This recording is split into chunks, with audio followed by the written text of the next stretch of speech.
Comme tous les vendredis, on accueille Raphaël Jacob, Michel Séauger, Catherine Loubier. Bonsoir à vous trois. Bonsoir. Bonsoir. Cette semaine, Donald Trump a vraiment bousculé l'économie mondiale et l'économie de la Chine aussi. On ne sait pas si ça va être mieux pour la Chine ou moins bon pour la Chine, mais en tout cas, elle a répliqué aujourd'hui, tarif de 34 %. Et lui, rapidement, il a répondu sur Truth Social. On va regarder justement sa publication de M. Trump. La Chine a mal joué ses cartes. Ils ont paniqué. La seule chose qu'ils ne peuvent pas se permettre.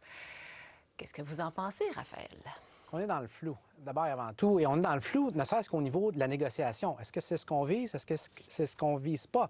Lorsqu'on a posé la question à M. Navarro, un des plus importants partisans de l'approche tarifaire, M. Tarif, effectivement, au sein de l'administration Trump, il a été catégorique il y a quelques jours en disant l'objectif, c'est pas de négocier, c'est carrément de restructurer l'économie américaine. C'est essentiellement le même son de cloche qu'on a eu de la part de Howard Lutnick, le secrétaire au commerce. Mais lorsqu'on a posé la question à la fois à la porte-parole de la Maison-Blanche, plus tôt dans la semaine, Mme Leavitt, et au président lui-même, là, dans les deux cas, on semblait en fait ouvrir la porte à de possibles négociations. Donc, ça demeure extrêmement flou présentement. Quel est l'objectif fondamental au final?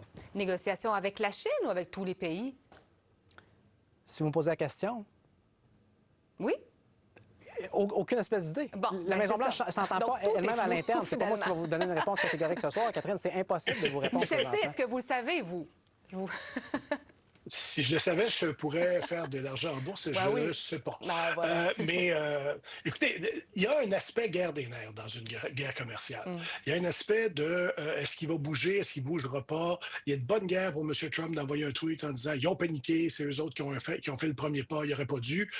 Attendons, là, ça va durer encore assez longtemps. On verra dans quelques jours, même quelques semaines, comment ça va se dérouler. Mais il y a un aspect psychologique là-dedans, on ne peut pas le nier. Et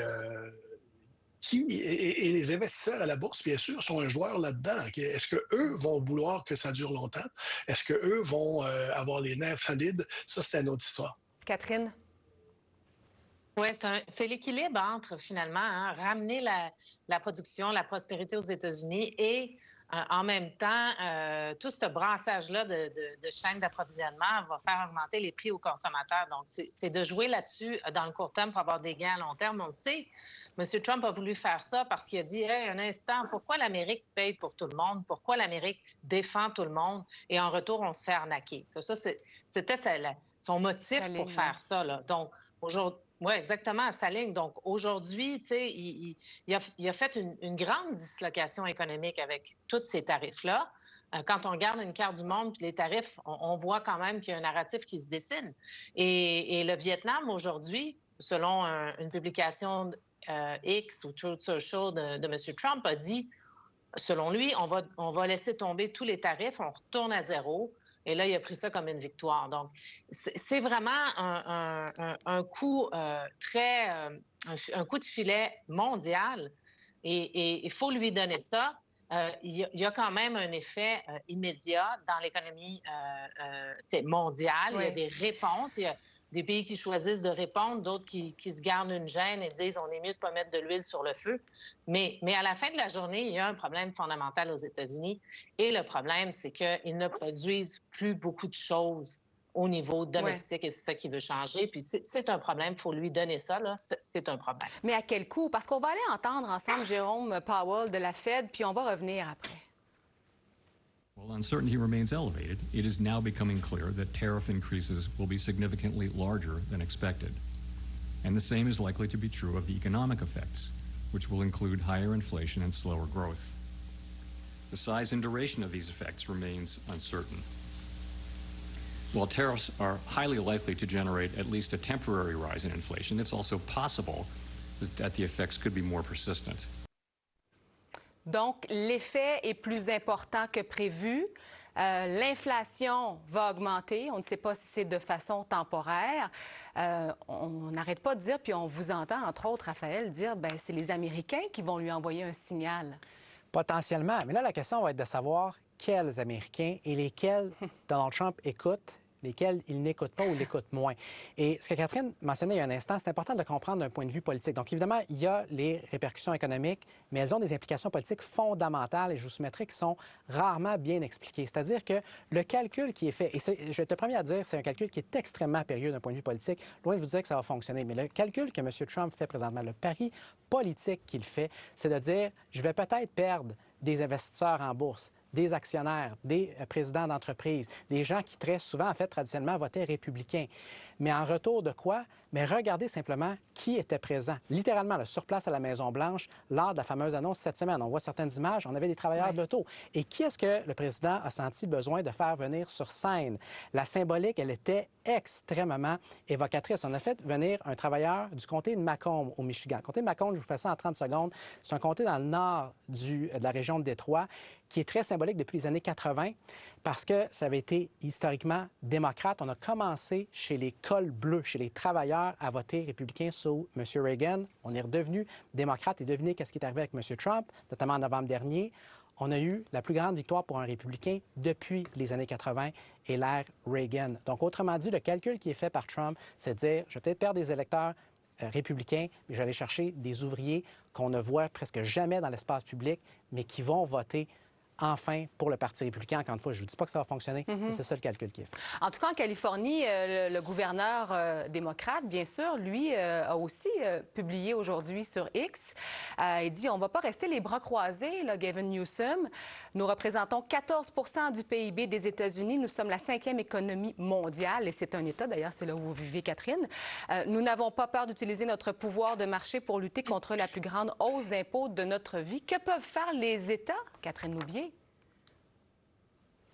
Ben oui, M. Newsom dit, écoutez, je suis la 5e économie au monde, je suis open for business, comme on dit. Oui. Je suis ouvert pour faire des affaires et je vais aller à la rencontre du monde, je vais déployer une espèce d'investissement Québec de la Californie et puis je vais me connecter directement avec des économies qui veulent commercer avec nous. Donc, c'est intéressant comme approche. Mais, tu sais, je dirais, il ne peut pas ignorer non plus qu'il y a des tarifs parce qu'il va se buter à des portes où les différents pays vont dire, ouais, attention, comment on fait pour régler la guerre commerciale, tu sais. Et ça remet encore à ce que mon collègue disait, Raphaël, tu sais, c'est cette espèce d'équilibre-là, de balance entre les inconvénients et les avantages et qu'est-ce que ça va faire à long terme. Il y avait une anecdote aujourd'hui que j'ai vue à la télé, c'était le sénateur John Kennedy qui disait, les tarifs, c'est comme le whisky. T'sais, si on en prend par modération, c'est le fun, c'est rafraîchissant.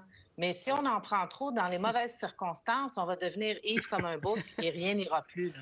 Michel? Alors, ça m'a fait rire. Je trouvais que c'était une bonne image. C'est un républicain. Il faudrait surtout définir c'est quoi une mauvaise circonstance pour prendre du whisky dans ce contexte-là. Oui, c'est important.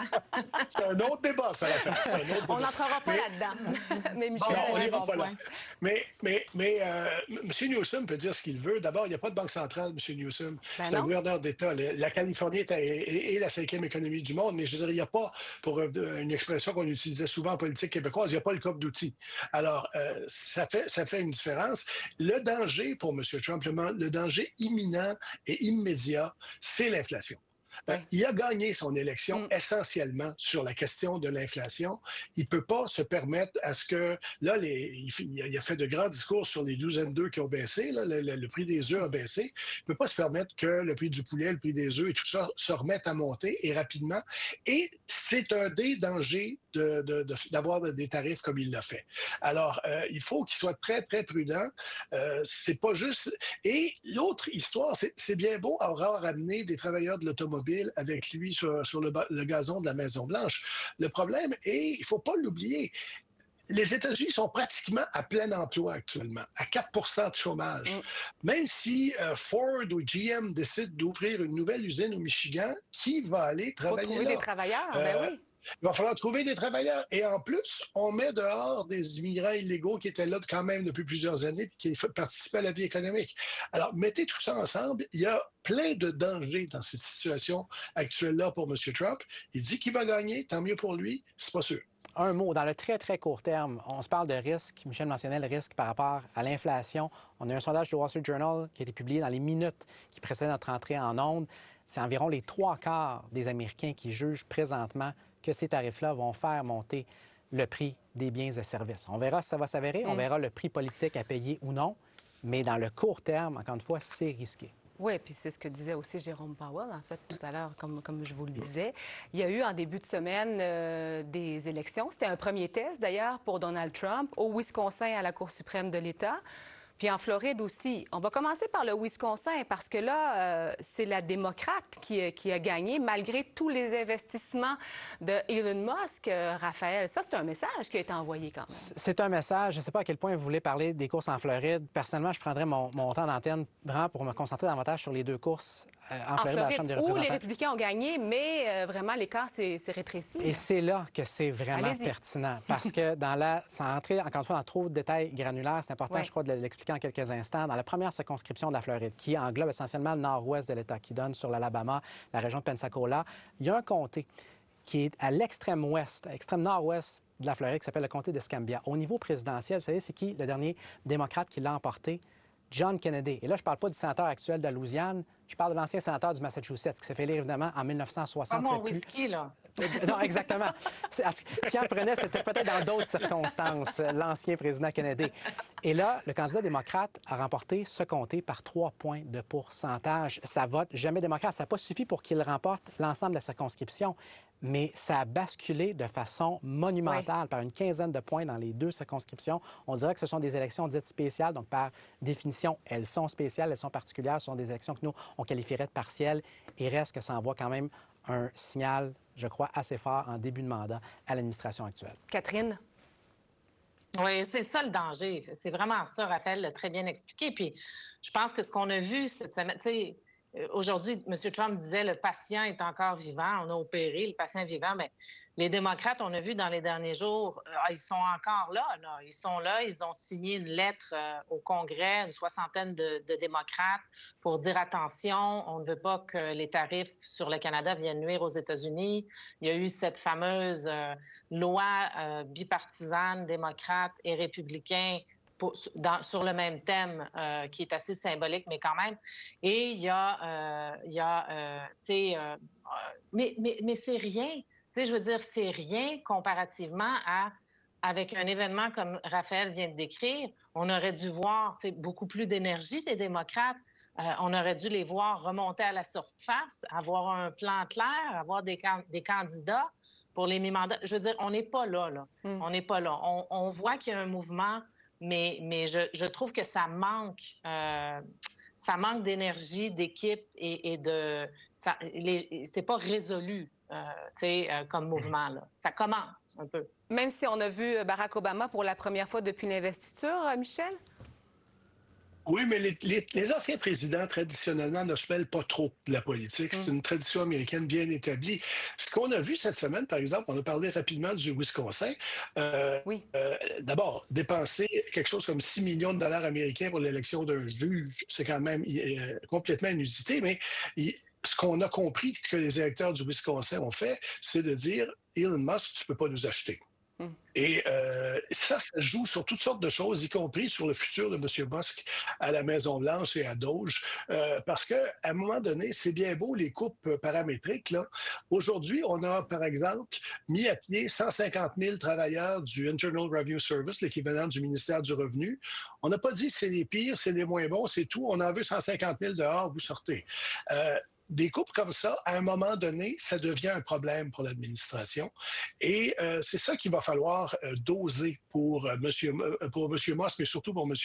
le président Trump. Parce qu'à un moment donné, c'est bien beau de dire j'ai coupé la fonction publique, mais si à un moment donné, l'argent ne rentre plus ou qu'il y a un problème, là, on est à la limite de ce qu'on peut faire parce que les coupes paramétriques comme ça, c'est pas très réfléchi. Ça veut juste avoir un nombre de gens qui partent. Ça, je pense qu'au cours des prochaines semaines et des prochains mois, s'il y en a davantage, ça va se retourner contre le président. D'ailleurs, Elon Musk, il pourrait être remercié très bientôt de son statut. On dit que c'est un employé spécial. Et puis là, cette semaine, il y a eu cette rumeur qui disait que bientôt, il ne serait plus à la tête du Doge. Est-ce que ça, c'était prévisible, Raphaël? C'est prévisible qu'il va quitter tôt ou tard. Au-delà de cela, écoutez, on raconte une chose, son contraire, une chose, son contraire. Vous savez, c'est le carême présentement. Je vais faire quelque chose que je fais très rarement. Je vais me priver de temps d'antenne et là-dessus, je vais le refiler à Michel et Catherine. OK, Catherine. On va noter la... Bon, je vais reprendre la balle. Merci, Raphaël. Faites pas le carême ce soir, je pense qu'il arrivait... Ouais, il arrivait au terme de cet arrangement-là. Je n'ai pas la technicalité, là, mais c'était 130 jours. 130 jours. Et ça devait rouler jusqu'à juillet, cette histoire de Doge-là. Là. Hein, c'était pas permanent, c'était un effort tout d'un coup, là, avec beaucoup d'énergie. Mais Michel a raison, ça ne peut pas tenir parce que ça va causer des problèmes énormes qui vont rattraper M. Trump ici au niveau domestique. Puis je pense que M. Trump va s'impliquer d'une autre manière. Il a des compagnies énormes, Monsieur Musk, il a des intérêts énormes. J'ai dit quoi? J'ai dit M. Trump. Oui, M. Musk, évidemment, va s'impliquer. Il n'y a pas de compagnie énorme, M. Trump. Je pense qu'il n'y en a jamais vraiment eu, là, c'est mon opinion. Bref. Mais M. Musk va peut-être, à un moment donné, être envoyé avec de l'argent des Américains à faire une mission sur Mars. Il y a toutes sortes de choses que M. Musk peut faire avec M. Trump dans les prochaines années, mais je suis d'accord, cet effort de Doge va atteindre ses limites assez rapidement. J'aimerais vous entendre sur les démocrates, Michel, parce que, bon, Raphaël disait, c'est ça, c'est étonnant quand même qu'on n'ait pas réussi à reprendre le dessus. Je disais, Barack Obama, vous disiez, bon, les présidents ne sont pas vraiment visibles. Madame Harris est sortie aussi, puis là, il y a une organisation quand même auprès des démocrates pour faire des grandes manifestations. Et il y a eu Cory Booker aussi, là, avec son discours de 25 heures au Sénat. Ça reste symbolique, mais est-ce qu'on risque de les voir davantage, entre autres, en raison de ces résultats cette semaine en Floride et au Wisconsin? Passez-moi le mot, ils ont mangé une telle mornifle au mois de novembre qu'il était normal que pendant un certain temps, ils soient dormants et pas très agités. Là, il y a toutes sortes de choses en même temps. Il y a le Wisconsin, il y a Cory Booker et ne négligeons pas ce geste symbolique-là de rester, il faut quand même le faire, 50 heures sans aller manger, sans aller au petit coin et à parler au Sénat. Donc, il faut voir... 25 heures au Sénat, sont les... 25 heures, oui, je sais. C'est quand même pas mal, là, mais c'est pas 50. C'est quand même pas pire, mais c'est pas 50, oui. Alors, mais en même temps, il faut que le Parti démocrate se réorganise. Et c'est avec des actions spectaculaires comme ça, souvent, qu'on se donne un départ. Ça ne veut pas dire qu'on va être organisé dans chacun des comtés, dans chacun des counties, mais c'est comme ça qu'on se donne un départ, ça donne de l'énergie et on voit qu'il y en a un peu dans ce qui était pas mal un cadavre depuis quelque temps. Alors, c'est le début, ils n'ont pas besoin d'être bons maintenant, ils ont besoin d'être bons aux élections de mi-mandat, mais des choses comme ça peuvent amener de l'eau au moulin et peuvent aussi amener des bons candidats dans des districts, dans des circonscriptions qui peuvent gagner. Raphaël? C'est un parti qui demeure avec des problèmes fondamentaux présentement, mais qui a un atout, lui aussi, tout à fait fondamental, qui est simplement d'être le parti qui n'occupe pas la Maison-Blanche dans une ère de très grande polarisation où le président qui est en poste a un plafond d'appui qui est, somme toute, assez bas. Autrement dit, tôt ou tard, il va y avoir de l'insatisfaction. On la voit déjà. Plus elle va être prononcée, plus évidemment le parti qui est la seule alternative risque d'en bénéficier. Et petit flashback très rapide, au début de l'ère Obama, on présentait le Parti républicain qui venait, pour reprendre l'expression de Michel, là, de manger une mornifle monumentale en 2008, en novembre 2008, comme étant moribond, comme étant pratiquement cliniquement mort. Et qu'est-ce qui s'était passé? Bien, il y avait eu tôt ou tard d'insatisfaction par rapport à la gestion de M. Obama, notamment au niveau économique. Et les républicains, 2 ans plus tard, même pas 2 ans plus tard, lors des élections de mi-mandat de 2010, avaient fait des gains historiques. Je ne dis pas que c'est ça qui va se passer avec les démocrates cette fois-ci. Je vous dis simplement que le chemin a été tracé et emprunté à de nombreuses reprises dans l'histoire américaine par des partis qui avaient fait très piètre figure à peine quelques mois auparavant. Le mot de la fin, Catherine? Oui, le problème des démocrates, il y a une crise. Et donc, qu'est-ce que c'est leur programme, finalement? Qu'est-ce qu'ils vont proposer? Est-ce qu'ils vont proposer un agenda pour les inégalités? Vont-ils proposer de revenir avec un agenda vert? Est-ce que les Américains en veulent? Est-ce qu'ils vont virer capot? Vont-ils faire des Mark Carney d'eux-mêmes? C'est ça ma question. On n'a pas de réponse pour vous ce soir, mais elle est lancée, cette question, Raphaël, Michel, Catherine. Merci beaucoup. Merci. Au revoir. Merci. Au revoir. Bonsoir. Bonne semaine.